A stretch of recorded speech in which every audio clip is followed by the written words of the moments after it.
আসসালামু আলাইকুম বন্ধুরা, আজকে আমি আপনাদের যে বিষয়টি নিয়ে কথা বলবো সেটা হলো টিপি-লিঙ্ক রাউটারে, যে কোনো রাউটারে এইটা প্রযোজ্য হবে। কিন্তু আমি আপনাদের দেখাবো টিপি-লিঙ্ক রাউটারে কিভাবে মাসিক সিস্টেম কিংবা ভাউচার সিস্টেম, অথবা আপনার যদি মনে করেন কোনো ইউজারকে আপনি ইন্টারনেট কানেক্ট দিবেন অথবা তাকে দিবেন না, সেই পদ্ধতিটা কিভাবে আপনারা করবেন সেটাই আমি আপনাদের দেখাবো। এর জন্য আপনাকে যেতে হবে রাউটারের কন্ট্রোল প্যানেল, অ্যাডমিন প্যানেল অথবা ফার্মওয়্যার যেটি আপনি বলেন না কেন সেটাতে যেতে হবে। এর জন্য আপনাকে যে কোনো ব্রাউজারে আসতে হবে। আমি গুগল ক্রোম ব্রাউজার প্রেফার করছি। আপনার মোবাইল হলে মোবাইল, অথবা আপনার ডেস্কটপ হলে ডেস্কটপ, কিংবা ল্যাপটপ হলে ল্যাপটপ থেকে ব্রাউজারের অ্যাড্রেস বারে এসে লিখবেন 192.168.0.অন,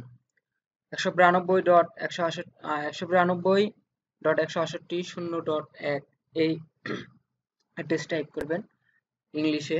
এরপরে এন্টার করবেন। এন্টার করলে এরকম আপনার রাউটারের ফার্মওয়্যারের ইন্টারফেস পাবেন।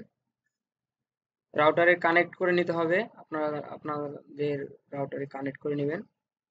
কানেক্ট করে নেওয়ার পরে আপনাকে ব্রাউজারে এসে এই অ্যাড্রেস টাইপ করে এই অ্যাডমিন প্যানেল কিংবা কন্ট্রোল প্যানেলে আসতে হবে। এরপরে আপনার আপনার ডিফল্ট ভাবে যদি রাউটারের পাসওয়ার্ড সেট করা থাকে, তাহলে আপনার রাউটারের পেছনে স্টিকারে লেখা থাকে ইউজার নেম এবং পাসওয়ার্ড। আর যদি না থাকে সেই ক্ষেত্রে অ্যাডমিন অ্যাডমিন দিয়ে নেবেন। টিপি-লিঙ্ক রাউটারের ক্ষেত্রে উপরে অ্যাডমিন, নিচে অ্যাডমিন। আর কতগুলাতে আপনার পাসওয়ার্ড সেট করাই থাকে না, সেগুলাতে পাসওয়ার্ড দিতে হয় না, অটোমেটিকলি আপনার ইন্টারফেসে চলে আসে। তো আমি আপনাদের দেখাবো কিভাবে কোনো গ্রাহককে ইন্টারনেট সেবা দিবেন এবং কোনো গ্রাহককে ইন্টারনেট সেবা দিবেন না। যে কোনো ইউজারকে, আপনার যে কোনো মোবাইল কিংবা যে কোনো ল্যাপটপ ডিভাইস আপনারা চাইলে এটা করতে পারবেন। চাইলে ধরেন কোনো একজনকে আপনি 1 মাস নেট চালাতে দিবেন, পরবর্তীতে আর তাকে চালাতে দিবেন না, এরকম কোনো কন্ডিশনে দিতে পারেন, অথবা সপ্তাহের জন্য, অথবা মাসের জন্য, অথবা দিনের জন্য, অথবা আনলিমিটেড সময়ের জন্য দিতে পারেন। তো এটার জন্য আপনাকে যা করতে হবে সেটা হলো ফিল্টারিং করতে হবে। ম্যাক ফিল্টারিং এই ফিচারটাকে বলে। তো আমি আপনাদের দেখাবো কিভাবে ম্যাক ফিল্টারিং করতে হয়। এক এক রাউটারের এক এক জায়গায় এই সেটিংটা থাকে। আপনারা আপনার রাউটারে খুঁজে খুঁজে দেখবেন। দেখেন এই রাউটারে, অর্থাৎ টিপি-লিঙ্ক ডাব্লিউ আর 840N, এই রাউটারের ওয়্যারলেস সেটিং থেকে আপনার ওয়্যারলেস ম্যাক ফিল্টারিং এটাতে আসতে হবে। এটাতে আসার পরে এই ওয়্যারলেস ম্যাক ফিল্টারিং এটাকে আপনার ইনেবল করতে হবে। এরপরে আপনার ওয়্যারলেস স্ট্যাটিক দেখে নিতে হবে, কারণ এখন আমার দুইটা ডিভাইস কানেক্টেড আছে। আমি যখন ম্যাক ফিল্টারিং অন করব তখন কিন্তু এই ডিভাইস দুইটা চলে যাবে, মানে এই ডিভাইস দুইটা নেট কানেক্ট হবে না। পাসওয়ার্ড সঠিক দেওয়া সত্ত্বেও নেট কানেক্ট হবে না, কারণ আমার ওয়্যারলেস ম্যাক ফিল্টারিং অন করার ফলে। এর জন্য আমাকে এই দুইটা ডিভাইস আগে আমাকে ম্যাক ফিল্টারিং এ অ্যাড করে নিতে হবে, অর্থাৎ এই ডিভাইস দুইটাকে আমার অ্যালাউ করে নিতে হবে। তো দেখেন আমার এখন একটা মোবাইল এবং একটা ল্যাপটপ চলতেছে, এই দুইটা ডিভাইস চলতেছে। এখন আমি এখানে আমার ডিভাইসগুলো অ্যাড করে নিব। ম্যাক অ্যাড্রেস এটা হলো আমার মেবি ল্যাপটপের ম্যাক অ্যাড্রেস। আমি দেখে নিচ্ছি ম্যাক অ্যাড্রেসগুলা। আপনার এর জন্য আপনাকে র্যান্ডম ম্যাক অ্যাড্রেস রাখা যাবে না, এর জন্য আপনাকে ডিভাইস অনলি ম্যাক অ্যাড্রেস রাখতে হবে। এখানে আমার র্যান্ডম ম্যাক অ্যাড্রেস অফ করা আছে ল্যাপটপে। আপনার মোবাইলেও প্রাইভেসি থেকে র্যান্ডম ম্যাক অ্যাড্রেস দিয়ে থাকলে সেটাকে আপনাকে পরিবর্তন করে অনলি ডিভাইস ম্যাক অ্যাড্রেস দিতে হবে। তো আমার ল্যাপটপের ম্যাক অ্যাড্রেস হলো বিও 29, লাস্টে 29 35, এটা দ্যাট মিনস আমার এখানে এই ম্যাক অ্যাড্রেসটা আমার মোবাইলের, আমি মোবাইল লিখলাম MOBILE মোবাইল, মাই মোবাইল লিখলাম, স্ট্যাটাস ইনেবল করা দিলাম এবং সেভ দিলাম।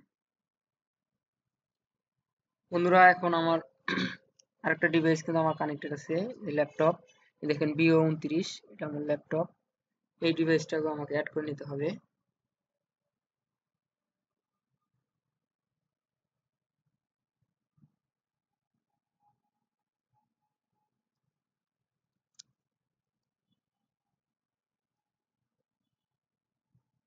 এটা ইনেবল রাখবেন।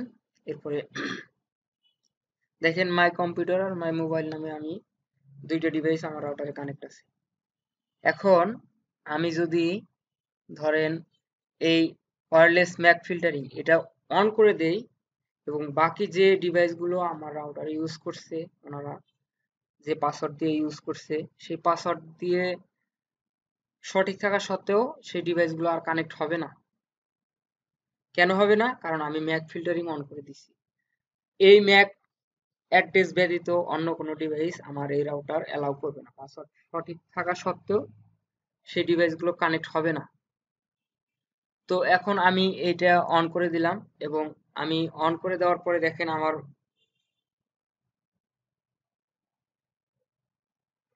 বন্ধুরা দেখেন আমার মোবাইলে কিন্তু নেট আছে। হ্যাঁ, আমার মোবাইলে কিন্তু ইন্টারনেট সংযোগ চলে যায়নি, কিন্তু যে ডিভাইসগুলোতে আপনার মানে এই পাসওয়ার্ড সঠিক থাকা সত্ত্বেও এই আমি অ্যাড করি নাই, সেই ডিভাইসগুলো আর নেট কানেক্ট হতে পারবে না। তো এর জন্য আপনাকে প্রমাণ আমি দেখাই। ধরেন আমার এই মোবাইল ডিভাইসে কানেক্ট আছে, আমার মোবাইল ডিভাইসটি কানেক্ট থাকা সত্ত্বেও যদি আমি এখন এইখান থেকে আমার এই মোবাইল ডিভাইসের ম্যাক অ্যাড্রেসটা এডিট করে ডিসেবল করে দেই, সেই ক্ষেত্রে দেখেন আমার মোবাইলের নেট চলে গেল। বন্ধুরা দেখেন আমার মোবাইলের নেট কিন্তু চলে গেছে।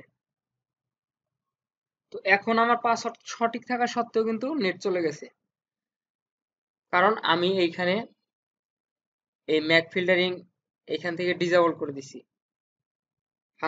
ফাংশনটা এখান থেকে ডিসেবল করে দিছি, যার ফলে আমার পাসওয়ার্ড সঠিক থাকা সত্ত্বেও আমার ডিভাইসটি কানেক্ট হচ্ছে না। দেখেন কানেক্ট করার চেষ্টা করেও কানেক্ট করতে পারতেছি না, দেখেন ডিসকানেক্টেড।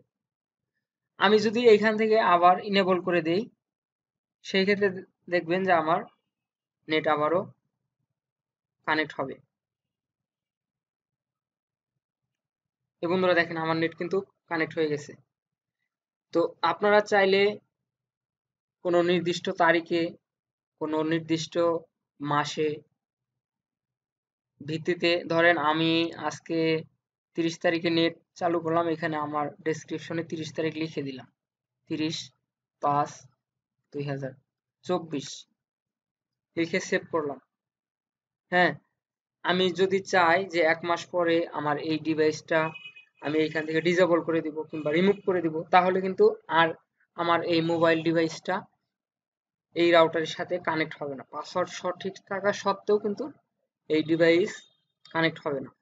বন্ধুরা এইভাবেই আপনারা মাসিক সিস্টেম কিংবা সাপ্তাহিক সিস্টেম কিংবা দৈনিক ভিত্তিতেও আপনারা এক একটা ডিভাইসে কিংবা এক একটা মোবাইলে, এক একটা কম্পিউটারে আপনারা নেট সংযোগ দিতে পারবেন রাউটার থেকে। তো বন্ধুরা এর জন্য আপনাকে মোবাইলের যে অপশনটাকে আপনার সেটিং করতে হবে সেটা হলো প্রাইভেসিতে আসতে হবে।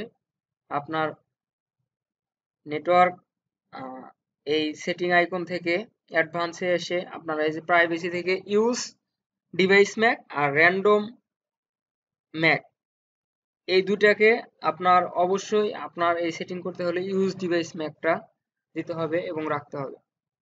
তো বন্ধুরা আপনাদের ভিডিওটা কেমন লাগলো? ভিডিওটা যদি ভালো লাগে কিংবা আপনাদের এই সব সেটিং করতে যদি কোনো সমস্যা হয় কমেন্টে জানাবেন, আমি অবশ্যই চেষ্টা করব আপনাদের হেল্প করার কিংবা আপনাদের সহযোগিতা করার। আর ভিডিওটি ভালো লাগলে অবশ্যই আমার চ্যানেলটি সাবস্ক্রাইব করে লাইক কমেন্ট করে পাশেই থাকবেন। ধন্যবাদ।